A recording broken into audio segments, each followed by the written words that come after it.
महायुतीमध्ये ठाणे, नाशिक, छत्रपती संभाजीनगर आणि रत्नागिरी सिंधुदुर्गातील जागांचा तिढा अद्यापही कायम आहे आणि महायुतीचे नेते शिक्षण मंत्री दीपक केसरकर, मंत्री अनिल पाटील, महायुतीचे समन्वयक प्रसाद लाड यांची संयुक्त पत्रकार परिषद होणार आहे आणि यात तीनही जागांच्या उमेदवारांची घोषणा होण्याची शक्यता आहे। अकोल्यातील प्रचार सभेत बोलत असताना प्रकाश आंबेडकरांनी भाजपचा समाचार घेतला। लोकसभा निवडणुकीत 400 पार जागा मिळणार हा भाजपचा भ्रम आहे। भाजपला 150च्या वर जागा मिळणार नाहीत असा टोला वंचित बहुजन आघाडीच्या प्रकाश आंबेडकरांनी लगावला। छत्तीसगड आणि गडचिरोली सीमेवरती चकमक झाली होती। या घटनेमुळे मतदान केंद्रावरती निवडणूक कर्मचारी आणि यंत्रणा पाठवण्यास अडथळा निर्माण झाला होता। मात्र पोलीस फोर्स आणि मिलिटरीमुळे तसंच निवडणूक कर्मचाऱ्यांच्या आत्मविश्वासामुळे नक्षलग्रस्त आणि अतिसंवेदनशील भागात मतदान कर्मचारी आणि यंत्रणा पाठवण्यात आली आहे। माओवाद्यांनी गडचिरोली चिमूर लोकसभा निवडणुकीवरती बहिष्कार घातल्यानं निवडणुकीवरती दहशतीचं सावट आहे। निवडणुकीत माओवाद्यांकडून कोणताही घातपात होऊ नये यासाठी C60 कमांडो पथकासोबतच 5000हून अधिक जवानांकडून जंगलात कोम्बिंग ऑपरेशन सुरू आहे। संपूर्ण देशाचं लक्ष लागलेल्या बारामतीतून विद्यमान खासदार सुप्रिया सुळे आणि त्यांच्या वहिनी सुनेत्रा पवार उमेदवारी अर्ज दाखल करतायत। सुप्रिया सुळेंसोबत शरद पवार अर्ज दाखल करण्यासाठी उपस्थित राहतील तर सुनेत्रा पवारांसोबत अजित पवार आणि जय पार्थ पवार उपस्थित असतील। बारामतीत आज सुनेत्रा पवार उमेदवारी अर्ज भरणार आहेत। उमेदवारी अर्ज भरण्याआधी अजित पवार, सुनेत्रा पवार यांनी पुण्याच्या दगडूशेठ हलवाई गणपती मंदिरात आरती करून दर्शन घेतलं आणि महायुतीचे उमेदवार मोठ्या संख्येनं निवडून यावेत यासाठी साकडं घातल्याचं अजित पवार म्हणाले। तर निवडणुका चांगल्या वातावरणात पार पडू दे असं देखील अजित पवार म्हणाले।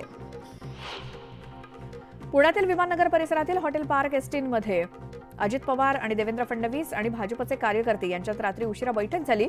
या बैठकीत भाजपच्या कार्यकर्त्यांनी अनेक मुद्द्यांवरती नाराजी व्यक्त केल्याची माहिती मिळते। उत्तर प्रदेशचे मुख्यमंत्री योगी आदित्यनाथ पुन्हा एकदा महाराष्ट्र दौऱ्यावरती येत आहेत। अकोल्यात 21 एप्रिलला सभा होणार आहे। महायुतीचे उमेदवार अनुप धोत्रेंच्या प्रचारासाठी अकोला क्रिकेट क्लब मैदानावरती सभा आयोजित करण्यात आली आहे। शिर्डी लोकसभा लढण्याची इच्छा असलेल्या आणि तिकीट न मिळाल्यामुळे नाराज झालेल्या काँग्रेसच्या महासचिव उत्कर्ष रुपवते यांनी काँग्रेसची साथ सोडली आणि उत्कर्ष रुपवते यांनी प्रकाश आंबेडकर यांच्या उपस्थितीत वंचितमध्ये प्रवेश केला। सांगलीमध्ये विशाल पाटील यांनी उमेदवारी अर्ज भरला। यावरती नाना पटोलेंनी विशाल पाटलांना समजवण्याचे प्रयत्न सुरू असल्याचं म्हटलंय तर पक्षशिस्त मोडल्यास विशाल पाटलांवरती कारवाई केली जाणार असल्याचं नाना पटोलेंनी ठणकावलं। कोकणातील नाराज मनसे पदाधिकारी आणि कार्यकर्त्यांना राज ठाकरे यांनी बोलावलंय। आज वैभव खेडेकर यांच्या नेतृत्वाखाली नाराज पदाधिकारी राज ठाकरेंची भेट घेणार आहेत। आमदार योगेश कदम यांनी अनंत गीतेंवरती टीका केली। अनंत गीतेंनी गेल्या 30 वर्षात काय केलं, कुणबी समाजाला केवळ भावनिक आवाहन करून त्यांनी निवडणुका जिंकल्या अशी टीका योगेश कदम यांनी केली। लोकसभेच्या पहिल्या टप्प्यातील मतदान होत असून चंद्रपुरात सुधीर मुनगंटीवार आणि काँग्रेसच्या प्रतिभा धानोरकरांमध्ये थेट लढत होणार आहे। या मतदान प्रक्रियेसाठी 9322 कर्मचारी आणि 3000 पेक्षा जास्त पोलीस कर्मचारी कर्तव्यावर असतील।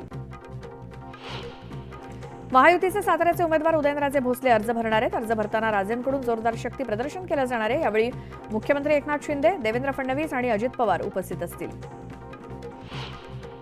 सोलापूर लोकसभेच्या काँग्रेसच्या उमेदवार प्रणिती शिंदे आज उमेदवारी अर्ज भरणार आहेत। काँग्रेस भवनापासून वाजत गाजत प्रणिती शिंदेंच्या रॅलीची सुरुवात होईल। यावेळी काँग्रेस प्रदेशाध्यक्ष नाना पटोले, सुशीलकुमार शिंदे आणि चंद्रकांत हांडोरे सुद्धा उपस्थित असतील। अहमदनगरच्या झेंडी गेट परिसरामध्ये गोमांस वाहतूक आणि विक्री करणाऱ्यांवरती पोलिसांनी कारवाई केली। 6 जणांना पोलिसांनी अटक केली असून त्यांच्याकडून 25,68,400 रुपयांचा मुद्देमाल जप्त केलाय। शोएब, फैजान, सुफियान कुरेशी अशी आरोपींची नावे आहेत। अमरावती आणि बडनेरा शहरातील पाणीपुरवठा आज आणि उद्या असे 2 दिवस बंद असणार आहे। शहराला पाणीपुरवठा करणारी पाईपलाईन फुटल्यामुळे तिच्या दुरुस्तीच्या कामासाठी 2 दिवस पाणी कपात केली जाणार आहे। त्यामुळे नागरिकांनी काटकसरीनं जपून पाण्याचा वापर करावा असं आवाहन प्रशासनातर्फे करण्यात आलंय। 21 राज्यातील 102 मतदारसंघात उद्या मतदान होणार असून त्यात महाराष्ट्रातील 5 लोकसभा मतदारसंघांचा समावेश आहे। त्यापैकी तामिळनाडूमध्ये एकाच टप्प्यात मतदान होणार आहे।